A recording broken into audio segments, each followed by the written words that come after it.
Wife কয়দিন ধরে গোসল করেন নাই, বা আপনার ওয়াইফের বর্তমান অবস্থা এবং পরিস্থিতি যদি একটু ভিউয়ার্সদেরকে জানাইতেন আপনি।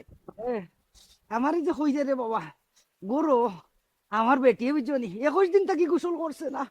আর ওই যে কিতা আছে না ক্রিম স্প্রে টেস্প্রে ওটা মারিয়া সেন্ট পেন্ট মারিয়া কি ওটা দিয়া তারা চলি যায়। ঠান্ডাত গেলে গেরান লাগে ওইলে ইটা তো আমি সহ্য করতাম পারি না।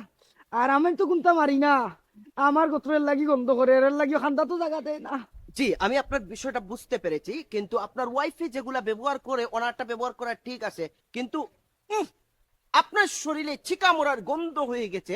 আপনি খুব তাড়াতাড়ি যতটুকু সম্ভব আপনি গোসলের ব্যবস্থা করেন, এবং যদি আপনি গোসলের ব্যবস্থা না করতে পারেন তাহলে পৌরসভার যে লাদাবি ট্যাঙ্কিগুলো আছে ওগুলা দিয়ে আপনি আপনার শরীরটাকে ওয়াশ করে নিতে পারেন। বুঝলাম না বাতিজা, লাদাবি তো ইটা কই নু যে ট্যাঙ্কি ম্যাঙ্কি সবা করে ওতার বেটা ওতার হতা ও, কই না না না না না, ও